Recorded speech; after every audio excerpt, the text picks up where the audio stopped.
Unit 12, Recording 3. And today we have heard news of an unnamed entertainer, let's call him X, who has taken out an injunction to prevent the media from reporting his extramarital affair, in order, X claims, to protect his children from playground bullying. Also this week, stories about the hacking of celebrities' phones continue to emerge, especially the sad story of Charlotte Morland and her mother. So today we're asking you, is the way that the media behaves towards celebrities acceptable? Should the law protect the privacy of the famous and their families?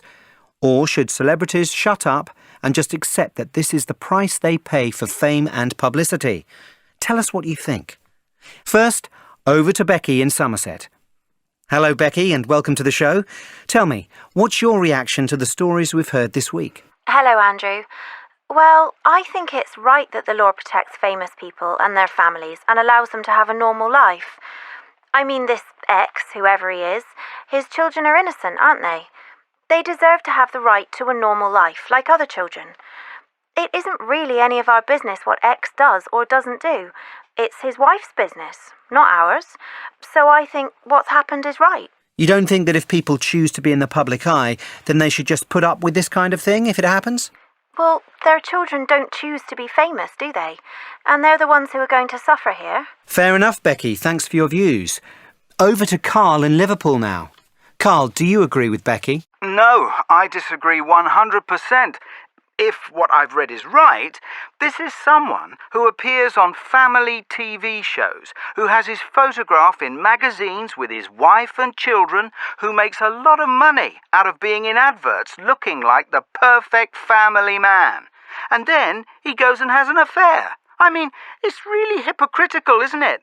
If he wants to make money out of being seen as a family man, then he should behave like one. And if he doesn't, then I think we have the right to know about it. OK then, strong views there from Carl in Liverpool.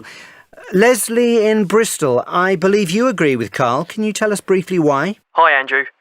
Yes, I just want to say that if X doesn't want his children to be upset, he should think about that before he starts having an affair. That's the same for anyone, isn't it? If you don't want your kids to suffer, you don't do things like that. So if they do get teased at school, then it's his own fault. You can't blame the media. Thank you, Leslie. And here's a text from Carol in Derbyshire, agreeing with Carl and Leslie. She says simply, X is not taking legal action to protect his children, it's to protect himself. Thank you for that, Carol. It's an opinion expressed in many other texts and emails that we've received from our listeners. OK, now over to Gemma in Cardiff. Gemma, you want to talk about the Charlotte Morland story? That's right. I just want to say how disgusted I am to hear what the newspaper did to Charlotte Morland and her mother. I think what happened to her mother is a disgrace, and it really makes me feel ashamed to be British. I just can't believe that this kind of thing is allowed to happen. Well, of course, if the journalist who is accused of hacking is found guilty, he could be sent to prison. And we also know that the Morland family are likely to receive several £100,000 in compensation. But presumably, you don't think that makes up for the suffering they have been through? No, I don't think so. I don't think anything can compensate for that kind of trauma. Well, thank you, Gemma. We've received a large number of texts and emails making the same point as Gemma, so thank you very much for those too.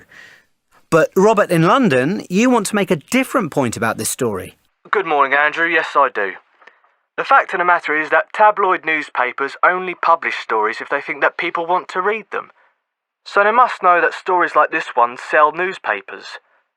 And the people texting you saying how terrible they think the newspapers are, well, they're probably the same people who read the stories about Charlotte Morland and her mother.